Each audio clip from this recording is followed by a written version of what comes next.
नमस्कार, यो एभिन्यूज खबरको संकेत हो र तपाईं अहिले एभिन्यूज@7 मा हुनुहुन्छ। म गौतम रेग्मी। म प्रभा थापा। प्रारम्भमा मूल खबर।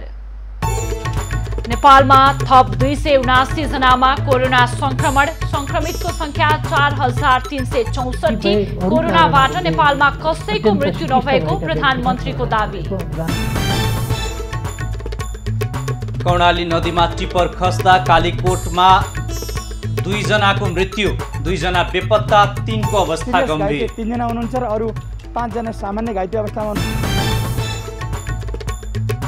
कोरोना उपचारमा भएको खर्चको हिसाब खोज्ने बेला नभएको प्रधानमन्त्रीको भनाई। राष्ट्रपतिको विरोध गर्नेहरू गणतन्त्र विरोधी भएको आरोप। कोरोना महामारी नियन्त्रण गर्न सरकार असफल भएको कांग्रेसको आरोप। गम्भीरता देखाउन प्रधानमन्त्रीलाई आग्रह। लडाईमा आफूलाई सक्षमतापूर्वक प्रस्तुत गर्न सकिन्छ। कर चुहावट गरी विद्युतीय गाडी छुटाएको आरोपप्रति अर्थमन्त्री असन्तुष्ट। व्यावसायिक घरानासँग जोडेर चरित्र हत्या नगर्न आग्रह। व्यवसाय सञ्चालन गर्न पाउनुपर्ने माग गर्दै न्यू रोडमा आज पनि प्रदर्शन। चुलो समेत निभ्ने अवस्थामा पुगेको व्यापारीको भनाई।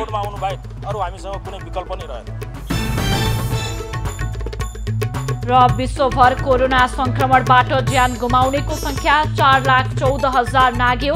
73,50,000 भन्दा बढी संक्रमित।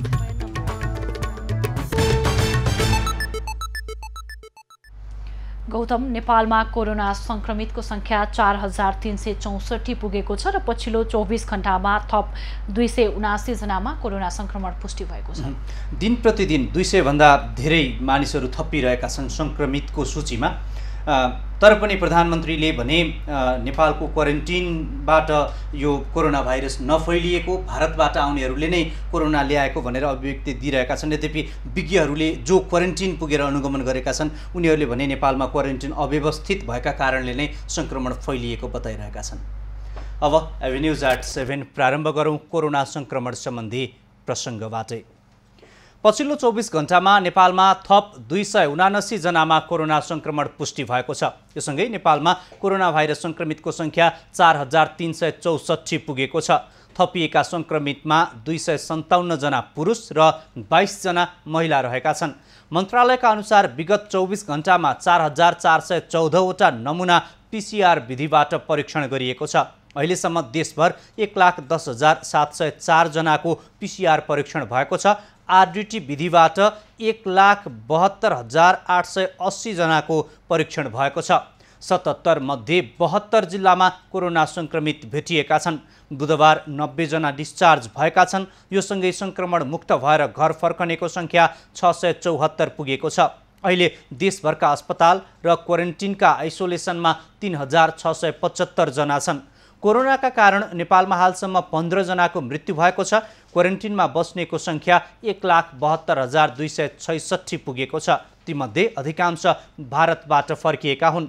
संक्रमित मध्ये अधिकांश प्रदेश 5, 2 सुदूरपश्चिम र कर्णाली प्रदेशका छन्। कोरोना भाइरसको संक्रमण नियन्त्रण गर्न भन्दै सरकारले लकडाउन गरेको पनि लामो समय भएको छ। तर सरकारले हालसम्म कुनै मोडालिटी टुङ्गो लगाउन नसक्दा अवस्था झन जटिल हुँदै गएको छ। यसैबीच व्यवसायीहरूले लकडाउन खुकुलो बनाएर व्यापार गर्ने वातावरण नबनाए लकडाउन उल्लङ्घन गर्ने चेतावनी दिँदै आन्दोलनमा उत्रिएका छन्। कोरोना भाइरस संक्रमण नियन्त्रण गर्न भन्दै सरकारले लकडाउन गरेको आज 79 दिन भइसकेको छ। नेपालसँगै लकडाउन भएका विश्वका धेरै मुलुकहरू कोरोना भाइरस नियन्त्रण गर्दै अहिले पूर्ववत अवस्थामा फर्किसकेका छन्। तर नेपालमा दैनिक सयौं संख्यामा संक्रमित बढ्दै गएका छन्। मृतकको संख्या पनि बढ्दै गएको छ भने व्यापार व्यवसाय सबै ठप्प छन्। लामो समयदेखि घरभित्रै थुनिएका सर्वसाधारणहरू लकडाउनलाई खुकुलो बनाउनु पर्ने माग गरिरहेका छन्। तर सरकारले हालसम्म कुनै मोडालिटी टुङ्गो लगाउन नसक्दा अवस्था झन जटिल हुँदै गएको छ। यता व्यवसायीहरूले सरकारले लकडाउन खुकुलो बनाएर व्यापार गर्ने वातावरण नबनाए लकडाउन उल्लङ्घन गर्ने चेतावनी दिँदै आन्दोलनमा उत्रिएका छन्। हामीले सरकारले पनि भन्नु पर्यो यति बजेदेखि यति बजेसम्म यो व्यापार खोल, यति बजेदेखि यति बजेसम्म यो व्यापार खोल भनेर नियम लागू गर्नु पर्यो नि त। 78 दिनसम्म सुतेर बस्ने सरकारले नियम हामीले लान सक्छ। अब अहिलेसम्म नियम नगर्ने अब कहिले नियम बनाउँछ? अब हामी मरेपछि गराउँछ? यत्रो व्यापारीहरू के हेरेर बस्ने? त्यस कारणले गर्दाखेरि यो सरकारले कि त विकल्प दिनु पर्यो, नम्बर 3 वटा विकल्प दिनु पर्यो हामीलाई, होइन भने हामी बाध्य भएर पसल खोल्न बाध्य हुन्छ। हुन त सरकारले पनि कसैलाई लाखा कसैलाई पाखा गरिरहेको छ। सरकारको उपल्लो निकायसँग राम्रो पहुँच भएका ठूला व्यवसायीहरूले निर्वाध रूपमा व्यवसाय सञ्चालन गरिरहेका छन्, तर साना व्यवसायीहरू भने लामो समयदेखि चपेटामा परेका छन्। मुलुकका विभिन्न ठाउँका व्यवसायीहरूले केही दिन अघिदेखि नै आफ्ना पसल खोलेर सरकारलाई दबाब दिँदै आएका थिए। बुधबार भने प्रहरीले न्यू रोड क्षेत्रमा पसल खोल्न गएका व्यवसायीहरूलाई पसल खोल्न दिएन। प्रहरीले पसल खोल्न नदिएपछि व्यापारीहरूले न्यू रोड क्षेत्रमा प्रदर्शन समेत गरेका थिए। उनीहरूले लकडाउनलाई सहजीकरण गर्दै राहतको प्याकेज घोषणा गर्न समेत माग गरेका छन्। व्यापारीहरू, साना व्यापारीहरू चाहिँ एकदम मर्ने कन्डिसनमा भइसके र तिनीहरू चाहिँ नि तपाईको चाहिँ नि यो बुझो लगाएर पनि तपाईको चाहिँ नि बस्न नसक्ने कन्डिसन भएको हुनाले आज चाहिँ सबै चाहिँ सर्ट सपोर्ट सरकारलाई साङ्केतिक यो प्रयत्न गरेको हो र सरकार र राज्यले चाहिँ यसबारेमा सुनिदिनुहुन्छ, यो चाहिँ मलाई पक्कै आशा छ। सरकारले ठूला व्यवसायी र साना व्यवसायीलाई भेदभाव गरेको गुनासो गर्दै उनीहरूले आफूहरूको घर भाडा मिनाहा गर्न, बैंक तथा वित्तीय संस्थाको ब्याज मिनाहा गर्न माग समेत गरेका छन्। लामो समयको लकडाउनले आफूहरू समस्यामा परेको भन्दै न्यू रोड क्षेत्रका व्यापारीहरूले 22 गतेदेखि आफै पसल खोलेका थिए, तर त्यसको 3 दिनपछि 81 प्रहरीले पसल बन्द गराएपछि उनीहरू रुष्ट छन्। बुधबार पनि पसल खोल्ने प्रयास गरेका उनीहरूलाई प्रहरीले रोकेको थियो। विभिन्न 10 वटा सङ्घ संस्थाले लकडाउन अवधिको कर र घर भाडा छुट गर्न माग गर्दै जिल्ला प्रशासन कार्यालय काठमाडौँमा ज्ञापन पत्र बुझाएका छन्। मझौला व्यापार व्यवसायी महासंघ, खुद्रा व्यवसायी सङ्घ लगायतका सङ्घ संस्थाले ज्ञापन पत्र बुझाएका हुन्। 5 दिनभित्र आफ्नो माग सुनवाई नभए कडा आन्दोलन गर्ने चेतावनी पनि उनीहरूले दिएका छन्। लकडाउनका कारण अहिले मानिसहरू रोगले भन्दा पनि भोकले मर्ने अवस्था सिर्जना भएकाले दबावमूलक कार्यक्रम गर्नु परेको उनीहरूको भनाइ छ। 10 वटा सङ्घ संस्थाले शैक्षिक संस्थाको शुल्क, बिजुली, खानेपानी र इन्टरनेटको महसुल समेत मिनाहा गर्नुपर्ने माग राखेका छन्।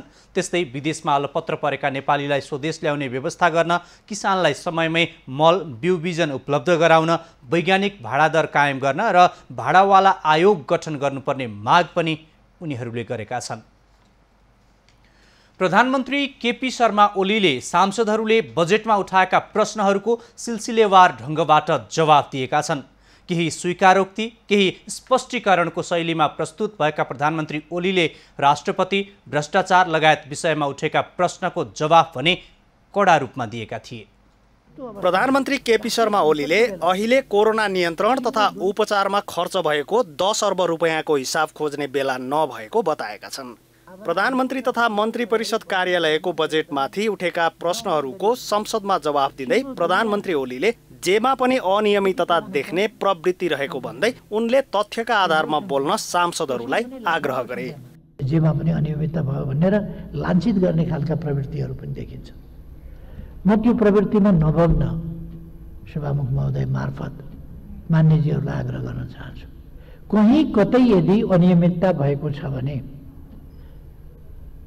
यस सरकारले कुनै प्रकारको अनियमितता, अपारदर्शिता, भ्रष्टाचार जस्ता कुराहरूलाई सहँदैन। कोरोना नियन्त्रणमा अधिकतम उपलब्धि हासिल गरेको भन्दै उनले भैँसी व्यापारीको प्रसङ्ग उल्लेख गर्दै सरकारका राम्रा काम भन्दा अन्यत्र ध्यान केन्द्रित गराउने प्रयास भएको गुनासो गरे। भैँसी किन्दाखेरि हेर्नुहोस्, खास गरेर दुध कति दिन्छ भनेर त्यति मतलब हुँदैन। सिङ कस्ता छन् हेर्नुहोस् न, सिङ हेर्नुपर्छ सिङ। प्रधानमन्त्री ओलीले कोरोनाकै कारण नेपालमा कसैको पनि मृत्यु नभएको दावी गर्दै कोरोना पोजिटिभ देखिएपछि विश्व स्वास्थ्य सङ्गठनको मापदण्ड अनुरूप कोरोनाबाट मृत्यु भएको मान्नु परेको गुनासो गरे। जसको 15 जनाको निधन भएको छ त्यो कोरोनाकै कारणले मात्रै होइन, कतिपय अरू कारणहरूले अत्यन्त सिकिस्त भएका व्यक्तिमा कोरोना सरेको अथवा बाँच्ने स्थिति नरहेका व्यक्तिमा कोरोना सरेको प्रधानमन्त्री ओलीले राष्ट्रपतिको विरोध गर्नेहरू गणतन्त्र विरोधी भएको टिप्पणी गरेका छन्। प्रतिनिधि सभाको बुधबारको बैठकमा उनले पछिल्लो समय ससाना विषयमा पनि राष्ट्रपति जस्तो निष्पक्ष र मर्यादित संस्थामाथि आक्रमण हुने गरेको भन्दै त्यस किसिमका कार्यमा संलग्नहरू गणतन्त्र विरोधी भएको आरोप लगाए। गणतन्त्रको विरोध यस्तो घुमाएर गर्ने कि राष्ट्रपतिमाथि खनिने, राष्ट्रपतिमाथि प्रहार गर्ने। त्यसकारण जेमा पनि राष्ट्रपतिको जसरी विरोध गर्ने एउटा माखौल उडाउने यो एउटा दलगत रूपले हेर्ने कुरा पनि उचित होइन। प्रधानमन्त्री ओलीले भारतका उत्तर प्रदेशका मुख्यमन्त्री योगी आदित्यनाथले नेपालबारे दिएको अभिव्यक्ति निन्दनीय रहेको भन्दै नेपाल कुनै पनि मुलुकसँग नहेपिने चेतावनी दिए। आदित्यनाथले केही समय पहिले नेपालले सीमा निर्धारण गर्दा त्यसको परिणाम पनि ख्याल गर्नुपर्ने धम्कीपूर्ण अभिव्यक्ति दिएका थिए। जवाफमा प्रधानमन्त्री ओलीले आदित्यनाथ केन्द्रीय सरकारको व्यक्ति नभए पनि त्यसरी नबोल्न र नेपाललाई नधम्क्याउन चेतावनी दिए। अहिले सुन्छु फेरि कतिपय ठाउँमा भारतले बाटाका नाउँमा बाँध बनाउँदैछ। यी कुराहरूतर्फ हाम्रो ध्यान गएको छ र हामी त्यसको विरोधमा भारतलाई सचेत गराइरहेका छौँ। छिमेकी भएर छिमेकीको खेत डुबानमा पार्ने गरी बाटा संरचना केही पनि निर्माण गर्न पाइँदैन, अन्तर्राष्ट्रिय कानुनले पनि पाइँदैन, असल छिमेकीको हिसाबले पनि पाइँदैन। प्रधानमन्त्री ओलीले अतिक्रमित भूमि फिर्ता गर्ने विषय आम नेपालीको साझा जसको विषय भएको बताए। यसअघि विपक्षी दलका सांसदहरूले नक्सा संशोधनको विषयलाई सत्तारूढ दलले मात्र जसको विषय बनाएको आरोप लगाएका थिए। जवाफमा प्रधानमन्त्री ओलीले भूमिमाथि हाम्रो हक कायम गर्ने कुरा जस लिने नलिने विषय नभएको बताए। प्रधानमन्त्री ओलीले नेपाली सेनालाई स्वास्थ्य सामग्री खरिदको जिम्मा दिने कार्य स्वाभाविक भएको भन्दै भ्रष्टाचार बाहेक केही नदेख्ने कुरा गलत भएको बताए। विशाल ग्रुप भन्या के हो भन्ने प्रश्न गर्दै उनले सांसद जस्तो जनप्रतिनिधिले बोल्दा ध्यान दिन सचेत गराए। जहाजका कुरा गर्दा सरकारलाई उडाउने गरिएको स्मरण गर्दै उनले आफ्नै मुलुकको झण्डा राखेर पनि जहाज चलाउने तयारीमा सरकार लागिरहेको स्पष्ट पारे। प्रतिनिधि सभा बैठकमा आज प्रधानमन्त्री केपी ओली र सांसदहरूबीच सवाल जवाफ पनि भएको छ। विशेष गरी कोरोना संक्रमण नियन्त्रणमा प्रभावकारी काम गर्न नसकेको, बजेट पर्याप्त विनियोजन नगरेको भन्दै सांसदहरूले प्रधानमन्त्रीसँग प्रश्न सोधेका छन्। भ्रष्टाचार स्वास्थ्य सामग्रीको सूची राखेर संसदमा छलफल गर्नका निम्ति म प्रधानमन्त्रीलाई खुला आह्वान गर्छु। तयार हुनुहुन्छ सम्माननीय प्रधानमन्त्रीज्यू? जुन अवस्थामा भारतबाट नेपाली नागरिकहरू ल्याइएका छन् ती व्यक्ति हुन् कि ती नेपाली नागरिक हुन्? ती नेपाली नागरिकका बारेमा चिन्ता गर्ने, तिनी आउँदैछन् भन्ने कुरामा जानकारी राख्ने, तिनको लागि क्वारेन्टिनको तयारी गर्ने सम्माननीय प्रधानमन्त्रीको सरकारले हो, हामीले गरिदिनु पर्ने हो। त्यसको तयारी गरेको भए आज तिनलाई दोष दिएर बस्नु पर्थ्यो। मुलुक कोरोना कोभिड-19 को कहरमा भयावह भएको समयमा पनि व्यापक भ्रष्टाचारका कुराहरू आइरहेका छन्। संसदमा के प्रतिपक्ष के सत्तापक्षका सांसदहरूको कुरा पनि सुन्नु भएकै छ। देश दुनियाँको कुराहरू पनि सबभन्दा राम्रोसँग बुझ्नु भएकै छ। के साँच्चै सामान्य प्रधानमन्त्रीज्यू आफू र आफ्नो सरकारसँग सन्तुष्ट हुनुहुन्छ? हजुरको जुन शब्दहरू सुन्दा डक्टरले नै भन्ने कुराहरू हामीले यहाँ पायौँ।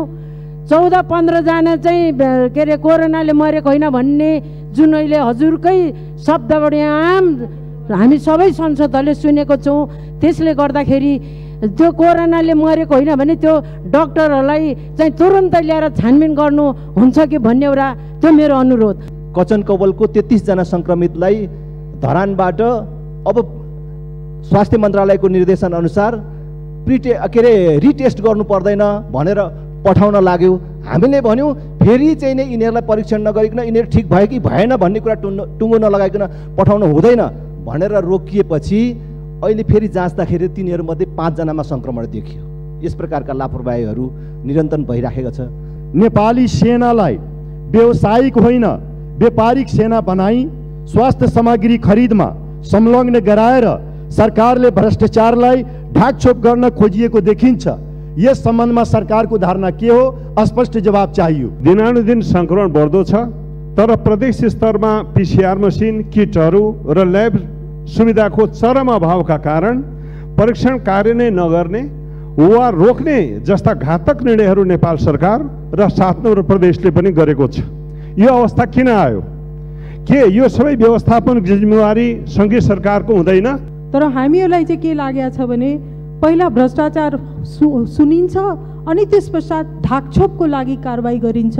यसबारेमा प्रधानमन्त्रीजीको के भनाइ छ? संक्रमित नागरिकलाई अस्पताल नआउन भन्ने हातफ्रब स्वास्थ्य मन्त्रालय, धराशयी उद्योग व्यवसायको घाँटी अचेट्ने जनअपेक्षा र आत्मक्षमताको परीक्षामा असफल अर्थ मन्त्रालय, रुकुममा न्याय माग्ने नागरिकलाई अमेरिकाको उदाहरण दिएर खिसी गर्ने गृह मन्त्रालय, खोइ शून्य सहनशीलता भन्दा उल्फाको धन चाहिँ 10 अर्ब खर्च गरे भन्ने उच्चस्तरीय समिति, विदेशबाट उद्धार र देशबाट राहत माग्ने आर्तहरूको घाउमा नुन छर्किँदै जिम खाना र कार्पेट फेर्न तल्लिन सरकार देख्दा डाक्टर जेकल होइन मिस्टर हाइट प्रतीत हुन्छ। आरटीटी परीक्षणमा 56 जना चन्द्रगिरी नगरपालिकामा, 7 जना कीर्तिपुर नगरपालिकामा, 5 जना दक्षिणकाली नगरपालिकामा देखियो। उहाँहरूलाई हामीले 5 दिनसम्म चाहिँ क्वारेन्टाइनमा राख्यो र चार खाना र अन्य व्यवस्था पनि गरियो। धेरै धनराशि पनि खर्च भयो, तर 6औं दिनमा पिसिआर गर्दाखेरि उहाँहरू नेगेटिभ आउनुभयो। त्यसकारण यो भर पर्न नसक्ने यो प्रविधिलाई सरकारले किन यो प्रविधिलाई पछ्याइरहेको छ? बजेटमा अनुसूचित 10 एमसीसीलाई जब अलग्गै छलफल गर्नको निम्ति सदनमा एमसीसी आउँदैछ, भोलि त्यो छलफल होला, पास होला, नहोला, त्यो एउटो पाटो छ। त्यो एमसीसीलाई बजेटमा किन घुसाइयो? त्यो अव्यावहारिक छ, त्यसलाई हटाउनु पर्छ। त्यसबारे सरकारको धारणा के छ? मृतक नवराज विश्वकर्मा लगायतका परिवारले कस्तो खालको न्याय पाउँछन्? निर्मला पन्तका दोषीलाई कहिले कारबाही हुन्छ? अब कति वर्ष लाग्छ? भारतबाट आएका मानिसहरूमा धेरै कोरोना भाइरस देखियो भन्नुभयो।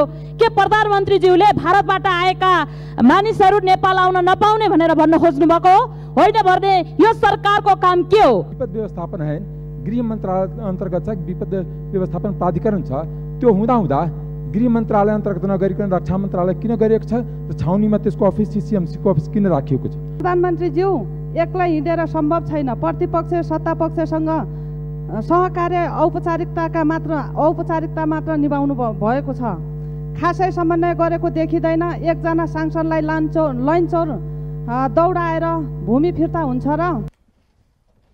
बजेट प्रस्तुत गर्नु अघि नै करका विषयहरू चुहाएको आरोप खेपेका अर्थमन्त्री डाक्टर युवराज खतिवड़ाले बुधबारको संसद बैठकमा आफूले कर नचुहाएको स्पष्टीकरण दिएका छन्। कर बढाउने विषय चुहावट भए नभएको छानबिन गर्न मन्त्री स्वयंले माग गरेका छन्। प्रतिनिधि सभाको बुधबारको बैठकमा अर्थमन्त्री खतिवड़ाले कुनै पनि व्यावसायिक घरानाको प्रभावमा परि कर बढाएको भन्ने आरोप खण्डन गरे। उनले करको चुहावट गरी विद्युतीय गाडी छुटाएको भन्दै अर्थ मन्त्रालयको व्यावसायिकता र व्यक्तिको चरित्रसँग जोडेर भ्रामक कुरा नगर्न आग्रह पनि गरे। अर्थमन्त्री खतिवड़ाले करका विषयलाई व्यक्तिको निष्ठा र कुनै व्यावसायिक घरानासँग जोडेर हेर्ने काम नगर्न आग्रह गरे। यसलाई कुनै व्यक्तिको निष्ठासँग जोडेर, अर्थ मन्त्रालयको व्यावसायिकतासँग जोडेर, व्यक्तिको चरित्रसँग जोडेर यसरी व्याख्या गर्दा अन्याय पनि त हुँदो हो नि। मान्य सदस्यज्यूहरू, सामान्य सभामुखज्यू मार्फत आज मैले यो कुरा भन्नै पर्ने हुन्छ।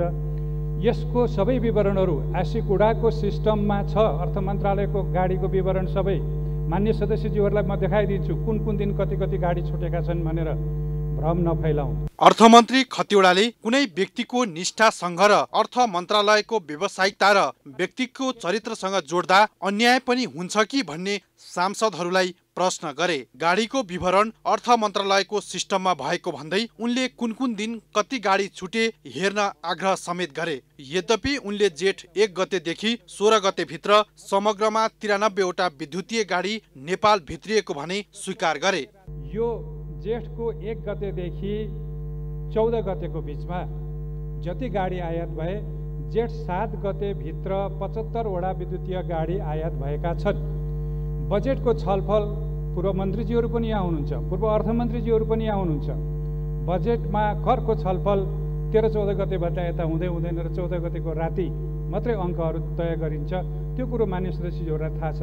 चकलेटमा कर घटाइएको विषयमा पनि अर्थमन्त्री खतिवड़ाले संसद एमसीसी र चकलेटमय बनेको भन्दै त्यस्तो प्रकारले बहस गर्न जरुरी नरहेको बताए। उनले अघिल्लो वर्षहरूमा चकलेटमा 30% रहेको भन्सार दर चालु आर्थिक वर्षको बजेटमा 40% गरिएको र अन्तशुल्क र भ्याट गर्दा इन्फेक्टिभ रेट 66% पुगेकाले यसपटक पुनः समायोजन गरिएको स्पष्ट पारे।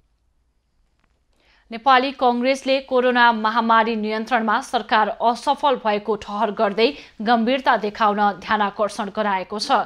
कोरोना महामारीले पार्ने अल्पकालीन र दीर्घकालीन समस्याको विषयमा प्रधानमन्त्री केपी ओलीलाई कांग्रेसले आज ध्यानाकर्षण पत्र बुझाएको हो। प्रधानमन्त्री ओलीलाई बालुवाटारमा ध्यानाकर्षण पत्र बुझाएपछि कांग्रेस नेताहरूले संक्रमण देखिएको 4.5 महिना बित्दा पनि सरकारले तदारुकताका साथ काम गर्न नसकेको आरोप लगाएका छन्। 4 महिना भइसकेको छ। लकडाउन गरेको पनि आज 78 दिन भइसकेको छ। त यति लामो समयसम्म पनि सरकारले कोरोनाका विरुद्धको लडाईँमा आफूलाई सक्षमतापूर्वक प्रस्तुत गर्न सकेन। सरकारले तदारुकता साथ काम गरेन। ध्यानाकर्षण पत्र बुझेपछि प्रधानमन्त्री केपी ओलीले प्राप्त सुझावहरूलाई गम्भीरताका साथ लिएको प्रतिक्रिया दिएका छन्। कोरोना नियन्त्रणका लागि प्राप्त सुझावहरूलाई कार्यान्वयन गर्ने आश्वासन पनि उनले दिएका छन्। सरकारले अग्रपंक्तिमा रहेर काम गर्नेहरूका लागि आवश्यक सुरक्षा प्रबन्ध मिलाउन नसकेको, क्वारेन्टिनहरूको उचित व्यवस्थापन गर्न नसकेको, उचित ढंगले परीक्षण नभएको कांग्रेसको आरोप छ। लकडाउनको 2.5 महिनाभन्दा बढी समय बित्दा समेत सरकारले अस्पतालहरूको गुणस्तर सुधार गर्न नसकेको, मापदण्ड अनुसार आइसोलेसनको व्यवस्था गर्न नसकेको विषयमा कांग्रेसले सरकारको ध्यानाकर्षण गराएको हो। पार्टीका वरिष्ठ नेता रामचन्द्र पौडेलको नेतृत्वमा गएको प्रतिनिधि मण्डलले तत्काल आवश्यक स्वास्थ्य सामग्री उपलब्ध गराउन, अस्पतालको क्षमता र गुणस्तर वृद्धि गर्न, उचित ढंगले राहत वितरण गर्न सरकारलाई सुझाव दिएको छ। कालीकोटको नरहरिनाथ गाउँपालिका 1 लालीघाटबाट ट्रिपर कर्णाली नदीमा खसेर दुर्घटना हुँदा 2 जनाको मृत्यु भएको छ। ना 8ख 5133 नम्बरको ट्रिपर कर्णाली करिडोरबाट बिहान 10:30 बजेतिर कर्णाली नदीमा खस्दा राजकोट नगरपालिका 2 का 21 वर्षीय थम्के सार्की र 23 वर्षीय शर्मिला सार्कीको मृत्यु भएको हो। दुर्घटनापछि 34 जना यात्रुको कर्णाली नदीबाट उद्धार गरिएको छ। दुर्घटनामा घाइते भएकाहरूको जिल्ला अस्पताल कालीकोटमा उपचार भइरहेको छ। अहिले 34 जना सम्पर्कमा आएको, जसमध्ये 8 जना घाइते हुनुहुन्छ। 8 जना मध्ये पनि सिरियस घाइते 3 जना हुनुहुन्छ र अरू 5 जना सामान्य घाइते अवस्थामा हुनुहुन्छ भने अरू सबै सकुशल अवस्थामा हुनुहुन्छ। भने यता 2 जनाको डेथ बडी भेटिएको, त्यहाँ घटनास्थलमा प्रहरीको रिपोर्ट अनुसार 2 जना डेथ बडी भेटिएको छ र 3 जना अहिले बेपत्ता हुनुहुन्छ। दुर्घटनामा गम्भीर घाइते भएका 3 जनालाई उपचारका लागि हेलिकप्टर मार्फत काठमाडौँ ल्याइएको छ। 2 यात्रु कर्णाली नदीमा बेपत्ता भएका छन्। उनीहरूको खोजी कार्य जारी रहेको छ। ट्रिपरमा 39 यात्रुहरू चढेको प्रहरीले जनाएको छ। कालीकोटको लालीघाट नजिकै जिते बजारबाट यात्रु लिएर ट्रिपर राजकोटतर्फ जाँदै गरेको थियो। ट्रिपरमा रहेका यात्रुहरू राजकोट नगरपालिकामा रहेको क्वारेन्टिनमा जाँदै गरेका थिए। ट्रिपरमा भारतबाट फर्केका यात्रुहरू चढेका थिए। प्रहरीले ट्रिपर चालक रङ्गनाथ धमलालाई नियन्त्रणमा लिएको छ। गौतम, नेपाल सरकारले लिम्पियाधुरा, कालापानी र लिपुलेक क्षेत्र समेटेर नयाँ नक्सा सार्वजनिक गरेको थियो र सोही नक्सा अनुसारको निशान छाप बनाउने विधेयक संसदमा दर्ता गरेको थियो भने जनता समाजवादी पार्टीकी सांसद सरिता गिरीले नयाँ नक्सा जुन नेपालको निशान छाप अनुसार समेट्नुपर्ने एउटा विधेयक छ, त्यसको विधेयकमाथि नै उनले फेरि संशोधन दर्ता गरेकी छन्।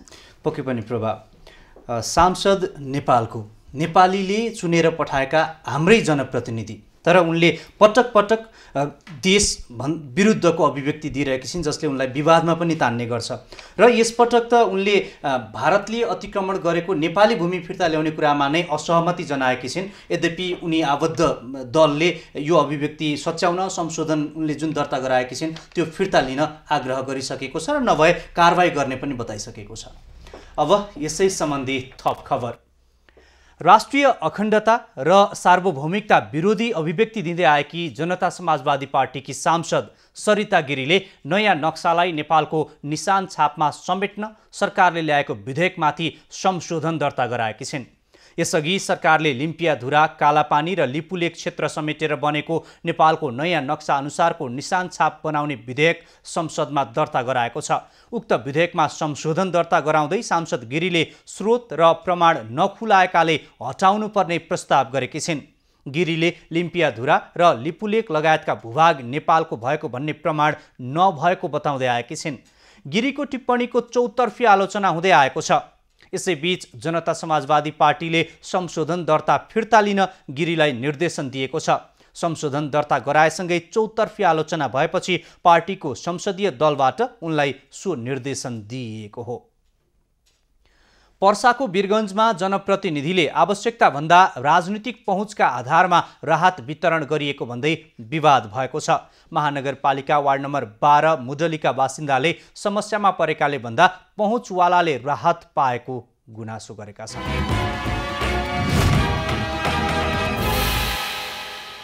सरकारले यतिखेर करको लागि आम जनतालाई दबाब दिइरहेको अवस्था छ। कोभिड-19 मा करोडौं रुपियाँ लगानी भइसकेको सरकारको उत्तर छ। संसदमा पनि यसको जवाब खोजिरहेका छन् सांसदहरू। तर यथार्थ ग्राउन्ड लेभलमा देखिन्छ जहाँ आम जनता भोकै मरिरहँदाखेरि दुई छाक खानको निम्ति बाटोमा उभिनु पर्ने हुन्छ। उहाँले भन्नुभयो राहत आएको छैन भनेर, अनि मैले भनेको राहत आएको छ, अनि भोलिपल्ट उहाँले वितरण गरिदिनु भयो। 49 जति वितरण गर्नु म भोलि गएँ। ठिकै छ सर, जसले जसले वितरण गर्नु छ त्यसको नेम लिस्ट दिनु मलाई। अनि बल्ल त्यहाँ गएर मैले बोले, उहाँले वितरण बन्द गरिदिनु भयो। अनि उहाँले फोन गर्नुभयो, तपाईँ घर जानुहोस्, तपाईँको के समस्या छ म बुझाउँला। अनि त्यसपछि उहाँले मलाई 2टा कुपन पठाइदिनु भयो। यो कुपन यहाँ छ मलाई सोच्नु, जस्तो कि यसको अवस्था मलाई छैन, यो गरिब जनतालाई पाउने हो। बोल्ने मान्छेलाई यो पाउने, नबोल्ने मान्छेलाई नपाउने, किनकि सबै मान्छेलाई बोल्न सक्दैन नि। र गर्नुपर्छ आन्दोलन, जसको लागि यहाँका स्थानीय सरकार, प्रदेश सरकार लगायतका जुन सरकारहरूको माताहतले स्थानीय व्यक्तिलाई राहत दिने काम गरिन्छ, त्यही सरकार अहिले भ्रष्ट देखिएको छ। दर्शकबिन, यतिखेर हामी वीरगञ्जको मुरली वार्ड नम्बर 12 मा छौँ, जहाँ प्रदेश सरकारले पठाएको राहत सामग्री वाडा अध्यक्षले मोनोपोली हिसाबले बाँडिरहेको आरोप लगाउँदै स्थानीयहरूले आन्दोलन गरिरहेका छन्। अहिले पनि उहाँले वितरण गर्नुभयो। वितरणमा सोच्दाखेरि उहाँले के भन्नुहुन्छ भने तपाईँहरू केही काम छैन, यो हाम्रो मुख्यमन्त्रीज्यूको चाहिँ यो हाम्रो प्रदेश सरकारको, हामीले जे जसरी गरे पनि हुन्छ, तपाईँहरू चाहिँ कुनै छैन नराखेर हामीले आफ्नो वितरण गर्नुभएको छ। वितरण गर्दाखेरि उहाँको 8-10 जना मान्छे आसेपासे रहेछन्। यो चाहिँ अब खोलाइदिने, कसरी दिने, आफ्नो आफ्नो भोटर ल्याइदिने भनौँ न। अब त्यसलाई यो तपाईँको जनतामुखी नभएर चाहिँ यो आफ्नो मुखी भएको। हाम्रो पछाडि जुन भिड हेर्दै हुनुहुन्छ, यो भिड त्यही आन्दोलनको एउटा स्वरूप हो।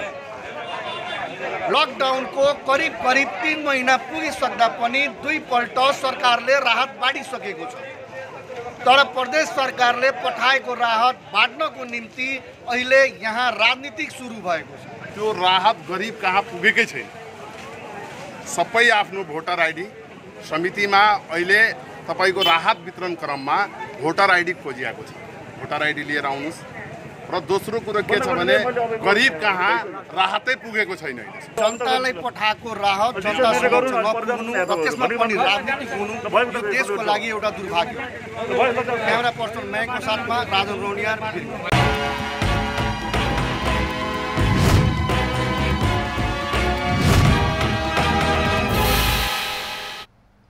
प्रदेश 1 मा आज 14 जना कोरोना संक्रमित थपिएका छन्। पछिल्लो 24 घण्टामा मोरङमा 8, झापामा 5 र उदयपुरमा 1 जनामा संक्रमण पुष्टि भएको हो। प्रदेश 1 को सामाजिक विकास मन्त्रालयका अनुसार मोरङको रतुवामाई नगरपालिकामा 8 जनामा कोरोना संक्रमण पुष्टि भएको छ। यसैगरी झापाको मेचीनगरमा 1 जना, कन्काई नगरपालिकामा 3 जना र गौरादहमा 1 जनामा संक्रमण देखिएको छ। यो सँगै अब प्रदेश 1 मा कोरोना संक्रमितको संख्या 296 पुगेको छ। तीमध्ये 125 जना उपचारपछि घर फर्किएका छन्। प्रदेश 2 मा पछिल्लो 24 घण्टामा 196 जनामा कोरोना संक्रमण पुष्टि भएको छ। यो सँगै प्रदेश 2 मा संक्रमितको संख्या 1573 पुगेको छ। पछिल्लो 24 घण्टामा सबैभन्दा बढी रौतहटमा 68 जनामा कोरोना संक्रमण पुष्टि भएको छ। त्यस्तै महोत्तरीमा 44 जना, सर्लाहीमा 43 जना, धनुषामा 22 जना, सिराहामा 13 जना र सप्तरीमा 6 जना तथा बारामा 8 जनामा कोरोना संक्रमण पुष्टि भएको सामाजिक विकास मन्त्रालयले जानकारी दिएको छ। भारतबाट भित्रनेको संख्या बढ्दै गएपछि 2 नम्बर प्रदेशमा संक्रमितको संख्या बढ्दै गएको छ। क्वारेन्टिनमा बसेका धेरैको स्वाब सङ्कलन समेत हुन सकेको छैन। गण्डकी प्रदेशमा कोरोना संक्रमितको संख्या 147 पुगेको छ। आज थप 3 जनामा संक्रमण पुष्टि भएको हो। संक्रमण पुष्टि हुनेमा नवलपरासीको देवचुली नगरपालिकाका 40 वर्षीय पुरुष रहेका छन्। त्यसैगरी गैंडाकोट नगरपालिकाको क्वारेन्टिनमा रहेका 23 र 26 वर्षका 2 पुरुषमा पनि संक्रमण पुष्टि भएको छ। संक्रमण पुष्टि भएका 3 जना भारतबाट फर्किएर स्थानीय क्वारेन्टिनमा बस्दै आएका व्यक्ति हुन्। गण्डकी प्रदेशमा हालसम्म 11 जना निको भएर घर फर्किएका छन्। आज मात्रै स्याङ्जाका 3 र बागलुङका 4 पुरुष संक्रमण मुक्त भएर घर फर्किएका छन्। 1 जनाको कोरोनाका कारण मृत्यु भएको छ। प्रदेश 5 मा कोरोना संक्रमितको संख्या 1337 पुगेको छ। आज एकै दिन प्रदेशमा 87 जना संक्रमित थपिएका हुन्। पाल्पाको माथागढी गाउँपालिका 8 बहादुरपुरको क्वारेन्टिनमा बसेका थप 12 जनामा संक्रमण पुष्टि भएको छ। यसअघि 19 वर्षीय युवामा कोरोना संक्रमण पुष्टि भएपछि कन्ट्र्याक्ट ट्रेसिङ गर्दा थप मानिसमा संक्रमण पुष्टि भएको हो। बहादुरपुर क्वारेन्टिनमा बसेका 22 वर्षीय एक महिला र 19 देखि 39 वर्षका 11 पुरुषमा संक्रमण देखिएको हो। त्यस्तै प्रदेश 5 कै कपिलवस्तुमा 49, प्युठानका 6, रूपन्देहीका 26 जनामा संक्रमण पुष्टि भएको छ। त्यस्तै बाँकेका 3, बर्दियाका 1 जनामा पनि संक्रमण पुष्टि भएको छ। प्रदेश 5 मा 37,551 जना क्वारेन्टिनमा रहेका छन्। 895 जना उपचाररत छन्। 391 जना निको भएर डिस्चार्ज भएका छन्। प्रदेशमा कोरोना संक्रमणका कारण 5 जनाको मृत्यु भएको छ। कर्णाली प्रदेशमा आज थप 37 जनामा कोरोना संक्रमण पुष्टि भएको छ। कर्णाली प्रदेश स्वास्थ्य सेवा महाशाखाका अनुसार दैलेखमा 25, सुर्खेतमा 9 र जाजरकोटमा 3 जना संक्रमित थपिएका हुन्। महाशाखाका अनुसार दैलेखको अवलपराजुल 4 का 2 जना, डुङ्गेश्वर गाउँपालिकाका 23 जनामा संक्रमण पुष्टि भएको छ। तीमध्ये 2 जना महिला रहेका छन्। त्यस्तै सुर्खेतको बराहाताल गाउँपालिकामा 1 जना, सिम्तामा 1 जना र गुरबाकोटका 7 जनामा संक्रमण पुष्टि भएको छ। संक्रमित मध्ये गुरबाकोटका 3 जना महिला रहेका छन्। जाजरकोटको छेडागाड नगरपालिकाका 2 र शिवालय गाउँपालिकाका 1 जना पुरुषमा संक्रमण पुष्टि भएको छ। कर्णाली प्रदेशमा अहिलेसम्म संक्रमितको संख्या 708 पुगेको छ। 29 जना कोरोना मुक्त भएर घर फर्केका छन्। 3 जना संक्रमितको मृत्यु भएको छ। सुदूरपश्चिममा आज थप 6 जनामा कोरोना पुष्टि भएको छ। धनगढी स्थित कोरोना परीक्षण प्रयोगशालामा थप 6 जनामा कोरोना पुष्टि भएको हो। संक्रमित हुनेमा कैलालीका 5 र कञ्चनपुरका 1 जना छन्। कैलालीको टिकापुर नगरपालिकाका 19, 23, 25, 26 र 35 वर्षीय पुरुष र कञ्चनपुरको बेलौरीका 22 वर्षीय पुरुषमा कोरोना पुष्टि भएको हो। यो सँगै सुदूरपश्चिममा संक्रमितको संख्या 164 पुगेको छ। संक्रमित मध्ये 19 जना निको भएर घर फर्केका छन्। 2 जनाको मृत्यु भएको छ। जनशक्ति अभाव र प्रयोगशालाको क्षमता कम भएकाले देशभर सङ्कलन गरिएको स्वाब परीक्षणमा ढिलाइ भएको छ। अहिले देशका विभिन्न स्थानका 21 वटा प्रयोगशालामा 24,000 भन्दा बढी नमुना थुप्रिएका छन्। प्रयोगशालालाई आवश्यक सामग्री, जनशक्ति र ल्याबको क्षमता विस्तार हुन नसक्दा परीक्षणले तीव्रता पाउन नसकेको हो। पीसीआर परीक्षण गर्ने सबै प्रयोगशालामा भीटीएम, परीक्षण किट जस्ता सामान सहज रूपमा उपलब्ध हुन नसकेको अस्पतालहरूले बताएका छन्। प्रदेश 5 मा 5000 भन्दा बढी स्वाबको परीक्षण हुन बाँकी छ। प्रदेश 2 को स्वाब काठमाडौँ ल्याएर परीक्षण गर्नुपर्ने बाध्यता छ। स्वाब धेरै थुप्रिएपछि सुदूरपश्चिममा केही दिनदेखि स्वाब सङ्कलन नै रोकिएको छ। सङ्कलन भएको स्वाबको पनि रिपोर्ट आउन 2 सातासम्म लाग्न थालेको छ। स्वाब परीक्षणमा ढिलाइ हुँदा क्वारेन्टिनबाटै संक्रमण फैलिने जोखिम बढेको छ। सरकारले भने असार 15 गतेबाट दैनिक 10,000 स्वाब परीक्षण गर्ने तयारी भइरहेको जनाएको छ। भीटीएम लगायतका सामग्री अभावका कारण बारामा स्वाब सङ्कलनमा समस्या भएको छ। भारतबाट आएर क्वारेन्टिनमा रहेका आधा भन्दा बढी मानिसको स्वास्थ्य सामग्री अभावले स्वाब सङ्कलन गर्न सकिएको छैन। सरकारले भीटीएम नपठाएका कारण स्वाब सङ्कलन गर्न नसकिएको जिल्ला स्वास्थ्य कार्यालयले जनाएको छ। थोरै मात्रामा प्राप्त भीटीएमको सहयोगमा पालैपालो पीसीआर परीक्षणका लागि स्वाब सङ्कलन गरी पठाउने गरिएको छ। आरडीटी गराउन मानिरहेको छैन। त्यस्तो अवस्थामा हामीले अब के गर्ने, हामी आफैलाई एउटा यो ठुलो प्रश्न भयो। तैपनि हामीले सम्झाउने बुझाउने कोसिस गरिरहेका छौँ र जोखिममा भएकालाई भीटीएम र अलिकति कम रिस्कमा हुनेहरूलाई हामी आरडीटी गरेर आरडीटीमा जसलाई पोजिटिभ आउँछ फेरि त्यसलाई हामी भीटीएम यो के भन्छ पीसीआर गर्छौँ। जिल्लाकै 12 वटै स्थानीय तहहरूमा गरी 679 क्वारेन्टिनमा रहेका छन्, तर अधिकांशको स्वाब सङ्कलन हुन सकेको छैन। कोल्हवी नगरपालिकामा सबैभन्दा बढी 135 जना क्वारेन्टिनमा रहेका छन्। स्वाब परीक्षणको रिपोर्ट पनि ढिला आउँदा समस्या भएको छ। बारामा 93 जनामा कोरोना पोजिटिभ देखिएकोमा हाल 39 जना मात्रै आइसोलेसनमा रहेका छन्। 1 जनाको मृत्यु भएको छ भने 52 जना कोरोना जितेर घर फर्केका छन्। सुदूरपश्चिममा आजदेखि स्वाब सङ्कलन कार्य पुनः सुरु भएको छ। स्वाब स्टोर गर्ने ठाउँको अभावमा 5 दिनदेखि प्रदेशका सबै जिल्लामा स्वाब सङ्कलन रोकिएको थियो। सुदूरपश्चिम प्रदेशको धनगढीमा रहेको एकमात्र प्रयोगशालामा स्वाबको चाप बढेपछि निर्देशनालयले 5 दिनका लागि स्वाब सङ्कलनमा रोक लगाएको थियो। प्रयोगशालामा दैनिक 250 स्वाब परीक्षण हुने क्षमता रहेको छ। अझै प्रयोगशालामा 1600 नमुना परीक्षण गर्न बाँकी रहेको छ।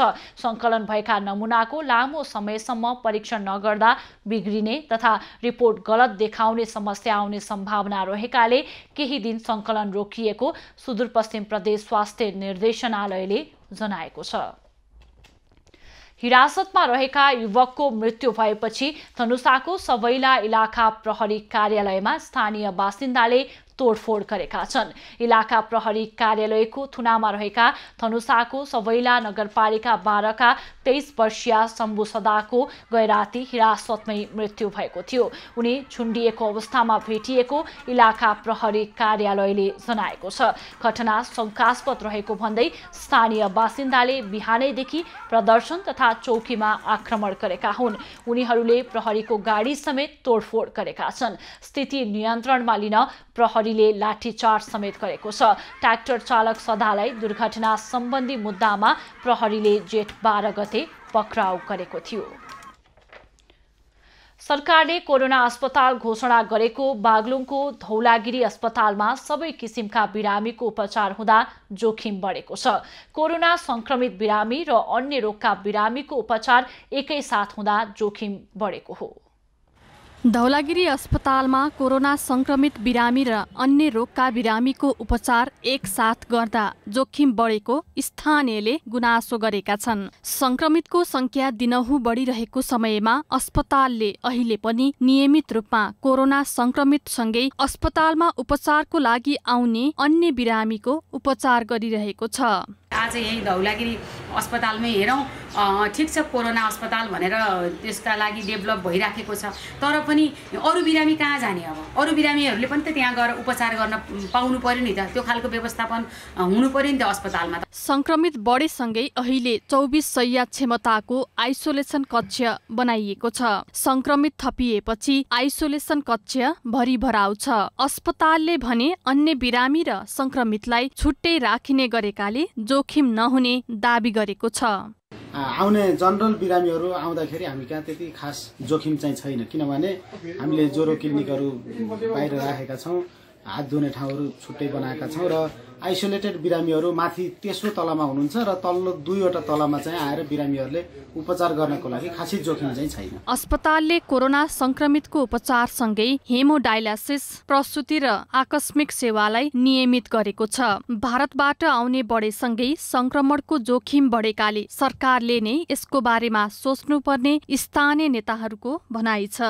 छिटोभन्दा छिटो किट्सको व्यवस्थापन गरेर अब उनीहरूलाई चाहिँ टेस्ट गरेर होम क्वारेन्टाइनमा राख्नेहरूलाई होम क्वारेन्टाइनमा राख्ने, क्वारेन्टाइनमा राख्नेहरूलाई नेपाल सरकारले निर्धारण गरेका क्वारेन्टाइनहरूमा राख्ने र आइसोलेसनमा राख्नेहरूलाई आइसोलेसनमा राख्ने वातावरण बन्यो भने मात्रै यो चाहिँ सम्भव छ। कोरोना संक्रमित बिरामी भर्ना गर्दा अस्पतालमा दक्ष चिकित्सक, आइसियु लगायतका सुविधा हुनुपर्ने विश्व स्वास्थ्य संगठनको मान्यता भए पनि अहिले अञ्चल अस्पतालभित्र 3वटा मात्र आइसियु व्यवस्थापन भएको छ। संक्रमितको संख्या दिनहुँ बढ्दै गए पनि जिल्लामा उनीहरूलाई कसरी व्यवस्थापन गर्ने भन्ने तयारी पनि राम्रोसँग हुन सकेको छैन। एबी न्यूज खबरका लागि बागलुङबाट राजेश चन्द्र राज भण्डारीको रिपोर्ट। अब पालो नयाँ पुस्ताको।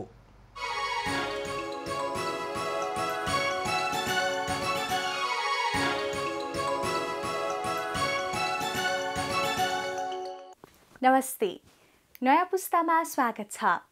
कोरोना संक्रमणको डरले गत साता पोखरा महानगरपालिकामा झण्डै 4 ट्रकभन्दा बढी तरकारी खाल्डोमा हालेर पुरियो। नबिकेर कतिले चाहिँ दूध सडकमा पोखे, कतिले तरकारी फाले। प्रश्न चाहिँ तिनको प्रशोधन किन गरिएन भन्ने हो। च्याउका नयाँ परिकार, बौद्धिक खुराक। लकडाउनमा धराशायी हुन लागेको आफ्नो बुबाको च्याउ व्यवसायलाई जोगाउन तानसेन पाल्पाका एक किशोरले च्याउ प्रशोधनको उपाय लगाएका छन्। लकडाउनका कारण पाल्पा तानसेन जरे पिपलका किशोर सुजन कार्कीका बुबाको च्याउ व्यवसाय सङ्कटमा पर्यो। आफ्नो खाली समयको सदुपयोग गर्दै सुजनले च्याउ प्रशोधनमा हात हाल्नुभयो। सुजन च्याउका नयाँ परिकारको खोजीमा आफ्नो ध्यान केन्द्रित गर्न थाल्नुभयो। सुजनले अहिले घरमा च्याउको मस्यौरा, गुन्द्रुक, सुकुटी लगायतको परिकार उत्पादन गर्न थाल्नु भएको छ। च्याउको परिकारहरू नयाँ खोजी गर्ने क्रममा मस्यौरा, सिन्कीहरू बनाउँदै गर्दै त्यही काममा सहयोग गर्दै गएको छ। तानसेन बहुमुखी क्याम्पसको कक्षा 12मा पढ्ने अनुशासित र शालीन स्वभावका सुजन अहिले आफूले जानेको सिप, ज्ञान र फुर्सद बुबाले उत्पादन गर्ने च्याउको प्रशोधनमा व्यस्त हुनुहुन्छ। बेला बेलामा हजुरआमा लक्ष्मी कार्की र बुबा केशव कार्कीसँग नजानेका कुरा सोधी खोजी पनि गर्नुहुन्छ। अहिले च्याउको मुढा हाल्नुदेखि लिएर टिप्न र बेच्न समेत लिएर त्यो नयाँ परिकारहरू, मस्यौराहरू, सुकुटीहरू बनाएर बजारमा लिराउनको लागि मद्दत गर्छु। उमेरले 68 वर्ष पुग्नु भएकी हजुरआमा लक्ष्मी कार्कीसँग नाति सुजनको धेरै नै कुरा मिल्छ। हजुरआमाकै न्यानो माया र उत्प्रेरणाले नै सुजनले आफ्नो बुबाको व्यवसायको प्रवर्तनमा लाग्नु भएको हो। हजुरआमा लक्ष्मी कार्की पनि नातिले खाली समयमा आफूलाई सघाउँदा निकै खुसी हुनुहुन्छ। जम्मै सबै गर्छ, मैले गर्न सक्दिनँ, त्यही नातिले यिनी काट्ने, पिस्ने, जम्मै बनाउँछ, सब गरिरहेछ। घरै छ, कहीँ जानु छैन। सुजनका बुबा केशव कार्की पनि कान्छो छोरोले व्यवसायको प्रचार प्रसारमा देखाएको सक्रियताले निकै खुसी हुनुहुन्छ। बुबा केशवले छोरोलाई सिभिल इन्जिनियर बनाउने लक्ष्य रहेको भए पनि अन्तमा आफ्नो व्यवसायको दिगोपनको लागि छोराले गरेको कामबाट सन्तुष्ट हुनुहुन्छ। अब घरमा म नभए पनि मसुरा पनि हजुरआमा आमाहरूलाई होइन अब यहाँ के को व्यवस्थापन उहाँहरूले लाइन साइन जोड्न जान सक्नुहुन्न नि। अब मेसिनहरूसम्मदेखि अब पानी च्याउमा हाल्ने सबै कुराहरू उसको जिम्मा छ। सुजनले जस्तै हामीले पनि लकडाउनमा आफ्नो आमा बुबाले गर्ने उद्यम व्यवसाय के हो भनेर जानिराख्यौँ भने भविष्यमा हामीलाई नै यसको विस्तार गर्न धेरै नै सहज हुने थियो कि। यदि तपाईको परिवारको पनि कुनै व्यवसाय छ भने तपाईले त्यसलाई आधुनिकीकरण गर्न सहयोग गर्न सक्नुहुन्छ। अब अर्को प्रसङ्ग। धनुषा सबैला नगरपालिकाका बालबालिकालाई बौद्धिक खुराक दिने काम थालिएको छ। कोरोना भाइरसका कारण घरभित्रै लामो समयसम्म बस्नुपर्दा दिक्क भएका बालबालिकालाई बौद्धिक खुराक दिन धनुषाको सबैला नगरपालिकाका किशोर किशोरी तथा युवाले रचनात्मक काम थालेका छन्। उनीहरूले त्यसको नाम बौद्धिक राहत विवरण राखेका छन्। हामी एउटा पढाउँदै गर्छौँ भने 15 जना 3 जनामा 15 जना भइ नै सक्यो। तर हाम्रो जस्तो अरू युवाहरू पनि यस्तै छन्, सिनियर हाम्रोभन्दा सिनियर हुन्, उनीहरू पनि पढाउँछ भने अझ अगाडि बढ्न सक्छ अनि पुरै गाउँ टोल समाजको पुरै विद्यार्थीहरू राम्रोसँग पढ्न सक्छन्। साबुन पानीले हात धुन्छु अनि केही हुँदैन, तब केही हुँदैन, हामीहरू सेनिटाइजरले हात धुन्छु आएर अनि गएपछि धुन्छु अनि विद्यार्थीहरूलाई दूरी कायम गरिदिन्छु अनि 5 जना मात्र विद्यार्थी राख्छु, त्योभन्दा बढी राख्दिनँ। यो अभियानलाई सार्थक र उपयोगी बनाउन नगरभित्रका प्राथमिक विद्यालयका शिक्षक, बाल शिक्षक तथा शैक्षिक संस्थामा कार्यरत सहयोगी कार्यकर्ता पनि लागेका छन्। अभियान सुरु गर्न नगरपालिका र निक शिक्षा दिय परियोजनाले प्रोत्साहन गरेको छ। सुरक्षित अनि स्वस्थ रहनुहोस्, आफूलाई रचनात्मक बनाउनुहोस्। आजलाई यति नै, बाई बाई।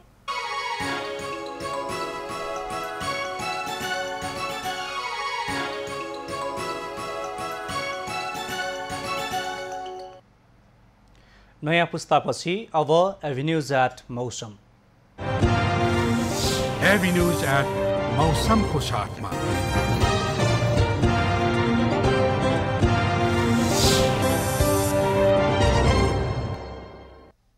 पछिल्लो 24 घण्टामा देशभरको मौसम सामान्यतया सफा रह्यो। आज राति 7 प्रदेशका केही स्थानमा मेघगर्जन, चट्याङ र हावाहुरी सहित वर्षाको सम्भावना रहेको जल तथा मौसम पूर्वानुमान महाशाखाले जनाएको छ। काठमाडौँ उपत्यकाको आजको अधिकतम तापक्रम 30 डिग्री सेल्सियस र न्यूनतम तापक्रम 19 डिग्री सेल्सियस मापन गरियो। आज देशभरको मौसम कस्तो रह्यो त? हेरौँ देशका विभिन्न स्थानको मौसमी अवस्था।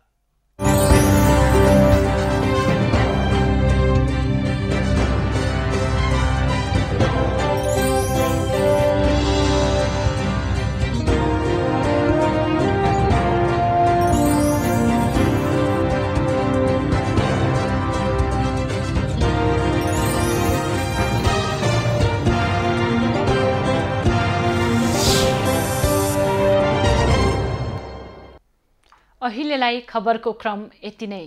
एभिन्यूज खबरका यी सहित अन्य विस्तृत खबरका लागि www.avenews.tv लगइन गर्न सक्नुहुनेछ। युट्युब, फेसबुक र ट्विटरमा पनि हामीलाई फलो गर्न सकिनेछ। खबरभित्रको खबरका लागि हेर्दै रहनुहोला एभिन्यूज खबर। नमस्कार।